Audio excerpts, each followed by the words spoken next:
In Oblivion Remastered, your first few hours can make or break your entire adventure. So in this video, I'm going to show you 20 essential things you should do early in your playthrough to get the absolute best experience out of this incredible RPG. Firstly, when you start a new game, it's worth taking some time to plan your character's build from the very beginning. Oblivion Remastered might be a new coat of paint, but underneath it's mostly the same classic RPG, with, critically, no respec system. Your choices at the start of the game cannot be changed later on. So it pays to have at least a rough build in mind. As a bare minimum, you're going to want to pick a class or make a custom class whose major skills include the skills that you actually plan to use in combat. This is because major skills level up much faster than minor skills, so if you leave your primary combat skills as minors, they'll begin to lag behind and your character will start to feel pretty weak. This is due to the fact that pretty much all enemies in the game will scale to your level, and therefore a high level character with low level combat skills is going to have a pretty bad time of it. So at the very least, consider which weapon types and magical abilities you want to use as your primary combat skills. For example, if you want to play as the of course incredibly overlooked and unpopular stealth archer build, then you're going to want to make sure that marksman is one of your major skills so that it progresses at a steady speed alongside your overall character level. It's not just major skills that will have a meaningful impact on your build, however. Race and birth sign can also make a huge difference when it comes to higher difficulty settings in particular. So I'd also recommend considering which race and birth sign best complement the build that you want to shoot for. When you're picking a race, there are basically two key things to consider, and that's the starting bonuses offered as well as the racial abilities.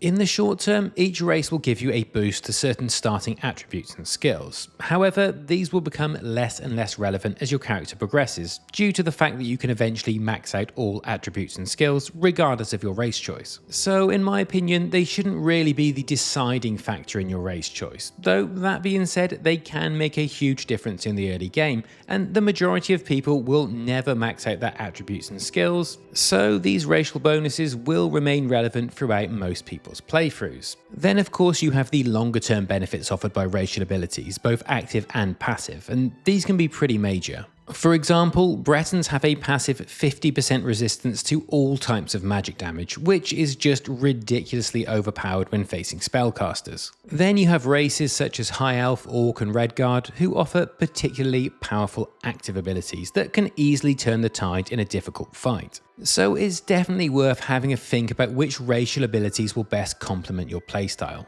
The same can be said about birth signs, with each birth sign offering benefits to certain types of builds. I won't go into all of them in detail, but what I will say is that birth signs that offer flat skill or attribute increases are generally solid picks if you just want an easy life. The warrior, mage and thief signs all work well as default picks for builds of those descriptions. The lady offers a similar bonus that's maybe a bit more tailored towards paladin or spellsword type builds. And then you have my personal favourite, or at least my new personal favourite since they reworked it in the remaster, and that's the Lord, which offers a frankly overpowered boost to armor rating and magic resistance that's relevant to any build and will remain useful throughout your entire playthrough. The remaining birth signs are a bit more niche and require a little more thought, but they're worth exploring if you want to try something more unique. For example, using the Atronak birth sign alongside the Breton race to become an absolute juggernaut when it comes to facing down enemy spellcasters. Anyway, I'll link a couple of videos below that will go into far more detail on race and birth sign choices if you want to know more. Moving on from character creation choices, my next tip is to make a manual save at the end of the sewers tutorial, right before you exit into the open world. Yep, I know things are a little different in the remaster and I'll get into that in a second, but this is still 100% worth doing. The reason for this is that when you exit the sewers, you get one final chance to change your race, birth sign and class, and then that's it, you're stuck with it for the rest of the game. Therefore, by creating this save file immediately before you make that choice, you can easily go back and make a brand new character without having to complete the tutorial all over again, which can get pretty tedious after a while. The downside of this approach with the remaster is that it can get a little confusing, as each character now has a sort of save profile, which is frustratingly set at the very beginning of the game, and it basically groups up all of the manual, quick and auto saves related to that character. So by using your sewer save to start a new character, you will end up with save files for multiple characters within that same character profile. And that can get, like I said, quite confusing. If you're abandoning the previous character, then it's really no issue, as you can just delete the saves from that previous character. But if you want to continue with multiple characters, then your save files will become a bit of a jumble, and you may even want to consider just going through the tutorial again, or hoping that someone releases a mod, which for all I know they might have already done so by the time you're watching this. But either way, having that just in case save can be a bit of a lifesaver. I can't count the number of times that I've realized a few hours into a playthrough that I want to change my build. And then I'm always incredibly grateful to have my sewer save at the ready. So do yourself a favor and do the same. Once you emerge from the sewers, one of the first things you'll notice are the ruins directly in front of you, just across the water. Now, depending on your difficulty settings, these ruins could be well worth exploring right away. This is due to the fact that they can offer substantial equipment upgrades due to the chance for enchanted items to drop, and they can give you a nice source of early game gold due to the various high value items that can be found in ruins of this type.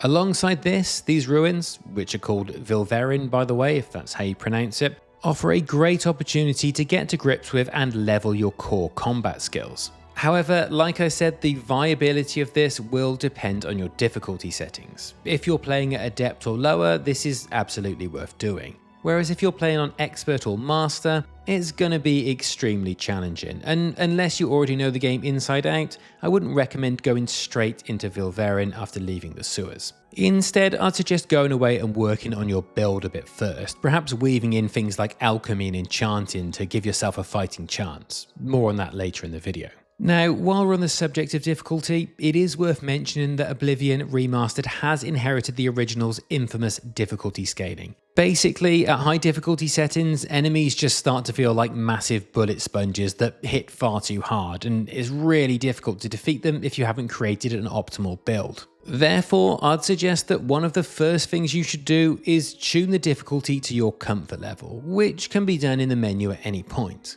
Use the tutorial and your early adventures to get a sense of what difficulty is actually enjoyable for you, because I can tell you right now that getting through higher difficulty settings on Oblivion aren't really anything to do with skill, or at least not with your mechanical skill. Rather, being able to defeat the game on the higher difficulty settings is entirely related to your build and your game knowledge. Enemy mechanics are basically exactly the same at all difficulty settings, and difficulty in the game is purely related to how much damage those enemies can both dish out and receive. There are already mods that improve difficulty scaling, so if that's your thing you can look them up, but I'm just letting you know that you're not missing out on any content by playing on a lower difficulty setting. Difficulty in this game is purely related to how much time you want to spend challenging yourself to optimize your build and to make best use of features such as alchemy, enchanting and spellmaking. Which I personally think is incredibly fun by the way, but different players are looking for different experiences, and you can always adjust the difficulty settings up or down later on if you've gone too far in either direction. Something else you should absolutely do early on in order to ensure a smoother gameplay experience is spend some time getting to grips with the game's favourite system. Basically, you can bind any item such as a weapon, scroll or potion, as well as any spell to your favourites wheel, allowing you to easily access them without having to keep tabbing back and forth into the menu screen and breaking your immersion in combat or just in general gameplay. You can set this up in the menu by going to either your inventory or spellbook, bringing up the favorites menu, and specifying the slot you wish to bind that item or spell to. The exact buttons to press will of course vary depending on which platform you're playing on, but they're pretty clearly labelled. Speaking of platforms, you may notice that the favourites wheel is numbered, which is great news for PC players as you can use the number keys on your keyboard to quickly select the item or spell assigned to that particular slot. Meaning that, unlike for console players, you won't even have to bring up the favourites wheel to switch between spells or use different items, which is frankly a huge quality of life upgrade, and it keeps you immersed in the action. So yeah, I'd suggest getting to grips with the favourites menu as soon as you start playing the game, as it's going to make the whole thing a far more enjoyable experience. Another thing that will save you a lot of time and frustration is learning how to pick locks the easy way, which you can do right from the very start of the game. Trust me, Oblivion locksmiths hate this one simple trick. Basically, any lock in the game is incredibly easy to pick if you're aware of a very simple technique. When you're lockpicking, each time you knock a pin up, the speed at which it falls back down will vary, as you may have noticed. The trick here is to keep resetting the pin's speed by pushing it up and then letting it fall all the way back down. You keep doing this until it falls down at the slowest speed. You'll need to do this a few times to get a feeling for what the slowest speed is, but it should be pretty intuitive after a while. Now, once the pin is falling at its slowest speed, what you need to do is don't let it fall all the way back down to the bottom and reset. Instead, keep tapping it back up before it hits the bottom so the speed doesn't reset and you get to keep the pin on the slowest speed. Keep doing this until you get a feel for when you need to press the button to lock it in place, which will of course vary depending on your platform. What this does is basically gives you an unlimited amount of time to fiddle around with the pin at its slowest speed until you lock it into place. And by doing so, takes away all of the guesswork involved in Oblivion lockpicking. Effectively, all you need to do is practice getting your timing right at locking the pin in at the slowest speed, which really isn't that difficult because it's pretty slow. And the beauty of this is that it works for any lock at any difficulty or skill level, so learning to do this early on means you should never run out of lockpicks or have to reload the game in a fit of rage ever again. Now, if you want to make it even easier to the point that you basically break the game when it comes to lockpicking, you can actually get your hands on an unbreakable lockpick called the Skeleton Key. Now, the caveat here is that you can't actually get it until level 10, which of course means you can't do it immediately when you start the game, but it's still something that you can do fairly early on, and it's so broken that I feel it does deserve a mention. Basically, it allows you to infinitely spam the auto attempt button until you're successful, due to the fact that it won't actually break. And therefore, you're never going to run out of lockpicks as you ordinarily would if you were spamming a high difficulty lock with normal lockpicks whilst having low security skill. Basically, it solves lockpicking for the rest of your playthrough, and therefore is a nice option to pick up as early as possible if you have no interest in actually participating in the lockpicking mechanic. To actually get hold of the Skeleton Key, you're first going to need to reach level 10, and then you're going to need to travel to the Shrine of Nocturnal, which can be found in the wilderness north of Leowin, the city to the very south of the map. When you arrive at the shrine, you simply need to interact with it to pick up Nocturnal's Daedric quest, and when you complete this quest, you'll be given the Skeleton Key as a reward. That being said, I wouldn't encourage you to rush to level 10 just to get hold of this item, which leads me on to my next tip, and that is that you shouldn't rush to level at all. It might feel a bit counterintuitive, but leveling up too quickly in Oblivion can actually make the game harder. This is because, as I mentioned earlier in the video, enemies scale with your level, and if you race to say level 10 or 15 by spamming non-combat skills, which is easily done, then you'll start encountering bandits in full glass and ebony armor while you're still wielding a low tier weapon and are significantly behind on your combat skills. And as a result, you are of course going to get clapped. What you can do early on to counter this is to ensure that you're always keeping your combat skills at least up to the same level of any non-combat skills that you're leveling, and to avoid leveling some of the more frivolous skills such as security and speechcraft early in the game, as for starters they're largely pointless anyway, and they could land you in a world of hurt due to the level scaling enemies.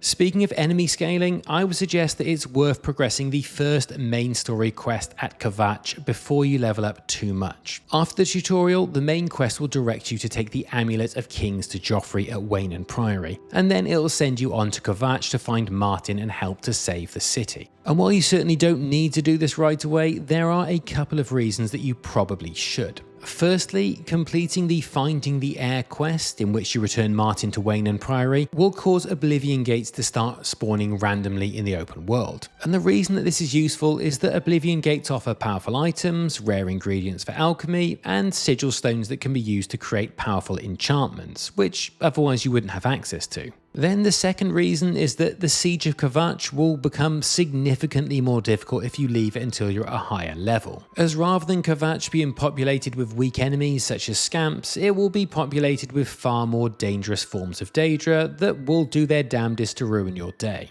Of course, the prospect of a more challenging battle might excite you, so it's really down to player preference. But either way, having Oblivion Gates open early on is going to be worth it for the majority of playthroughs in my opinion. Now, very quickly before we move on to the next tip, if you're enjoying this video, then you may also be interested in the exclusive videos that I post for both YouTube and Patreon members. These are typically more relaxed and personal gameplay sessions, as well as RPG discussion videos. So if that sounds like your kind of thing, then you can find links for both YouTube and Patreon membership in the description down below.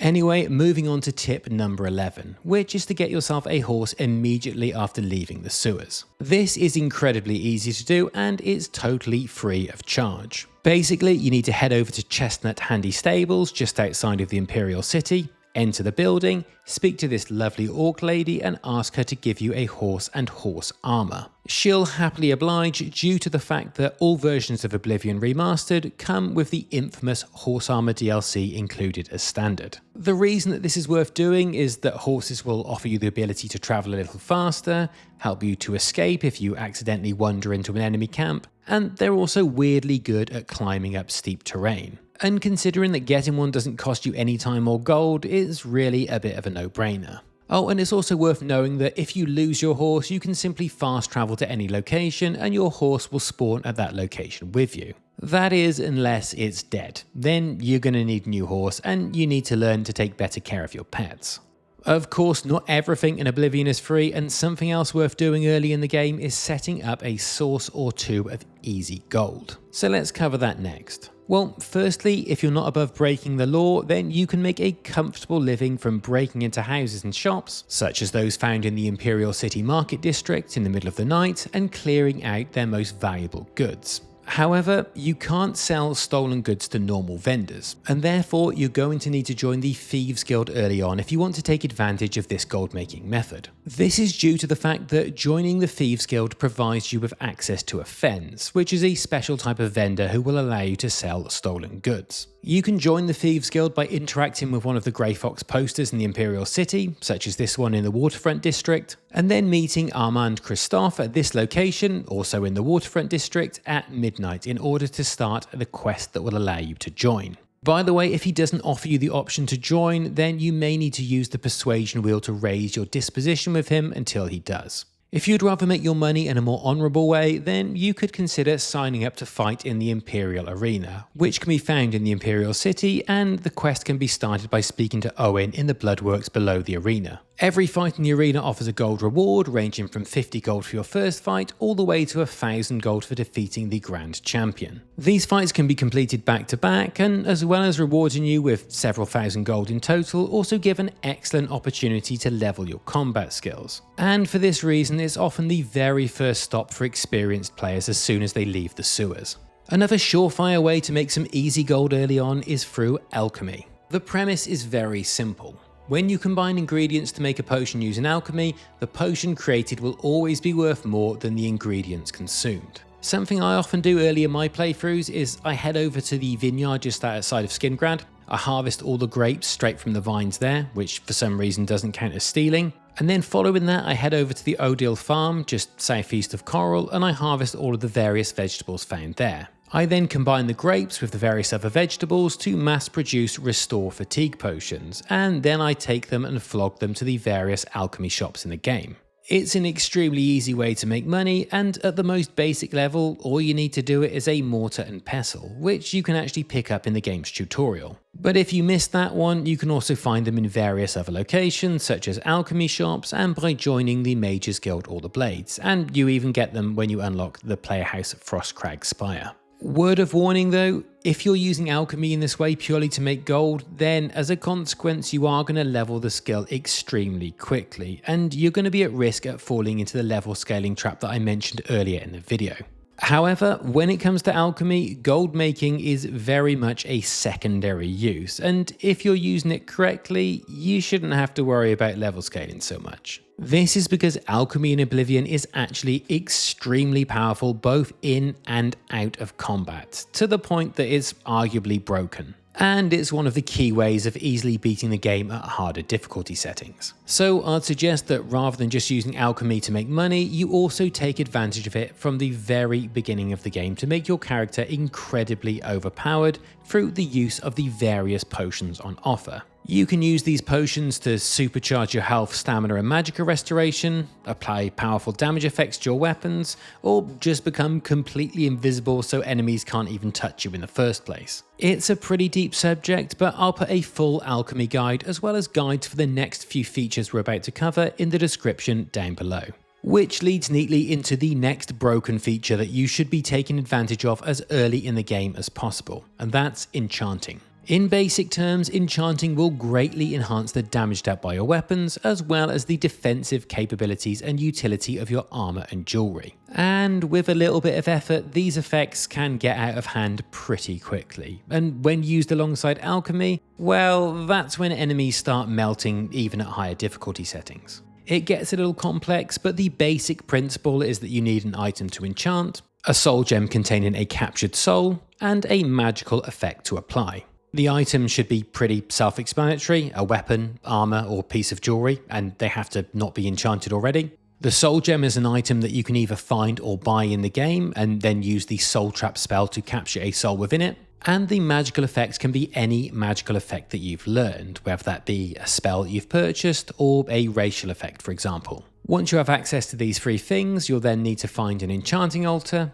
open it up to access the enchanting window, and then apply the effect to the item. You can access enchanting altars through joining the Mages Guild or by unlocking Frostcrag Spire and activating the altar there with Mage Tallow candles. Though be warned, the candles are quite expensive for an early game purchase.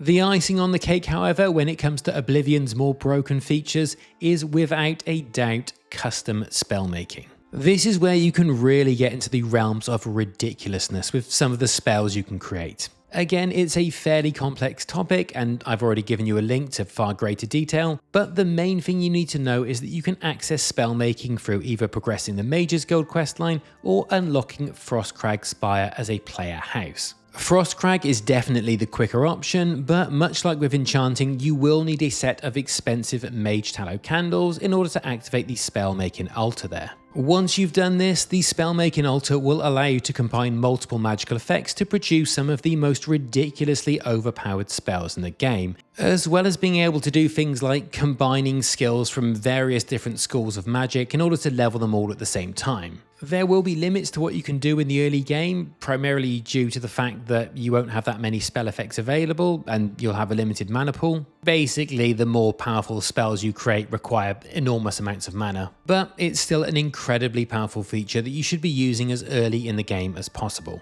Now, we already talked about the Mages and Thieves Guild, but another organisation worth joining early on is the Dark Brotherhood, and there are a number of reasons for this. First and foremost, the questline itself is arguably the best in the entire game, and it's absolutely not one that you're going to want to miss out on. But the big benefit to joining early doors is that you'll be given a set of shrouded armor pretty much immediately, which is an incredibly strong early armor set, especially if you're going to play a sneaky assassin type build, as it gives a nice bonus to sneak, marksman, blade, illusion, and acrobatics. Then on top of this, you're also given the Blade of Woe to carry out your first assassination, a dagger that doesn't look that powerful initially, but will eventually be upgraded and also has an application that we'll be talking about in tip number 20. And finally, you also net a decent amount of gold for the missions, which again is always very useful in the early game. To join the Dark Brotherhood, you simply need to kill an innocent NPC and then go to sleep.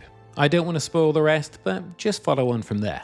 Speaking of beds, one way to get hold of your own bed is to acquire a player house, and I'd advise doing this as early in the game as possible. The primary reason for this is that player houses offer permanent safe storage for your items. There's only so much you can carry in your inventory, and there are plenty of items that you'll want to keep hold of rather than flogging to a vendor. As the remaster comes with every DLC from the original game, you'll have several free player houses that you can get hold of pretty much immediately, and that offer a whole range of other benefits outside of just storage. I've mentioned Frostcrag Spire a few times in this video due to it offering easy access to both enchanting and spellmaking altars, and in my opinion it is by far the best player house overall, but there are plenty to choose from.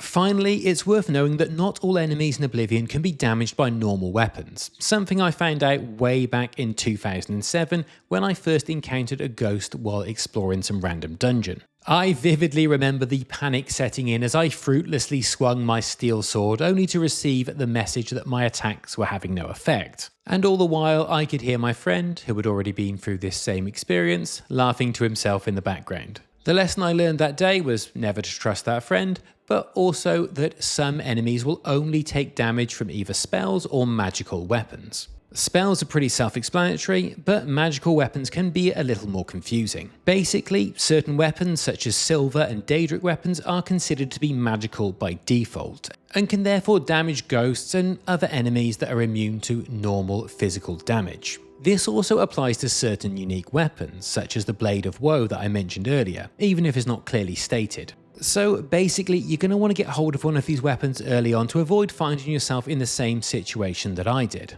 As already mentioned, the Blade of Woe is very easy to get by joining the Dark Brotherhood, and you can also get a silver weapon by looting the Grand Champion of the arena after you defeat him, which, as I already mentioned, is a great place to start the game anyway. It's also worth mentioning that while a normal melee weapon can't harm a spectral enemy such as a ghost, if it's enchanted with a magical damage effect, then they will take damage from the enchantment. Just make sure it's not out of charges first. Anyway, that should put you in a pretty solid place to start your adventures in Oblivion. If you enjoyed the video, maybe consider subscribing, and if you want even more content, like I said, I also post exclusive videos for both YouTube and Patreon members. Typically more relaxed and personal gameplay sessions and RPG discussions. So if that sounds like your kind of thing, then you can find links for both YouTube and Patreon membership in the description down below. Either way, thanks for watching, and I look forward to seeing you in the next one.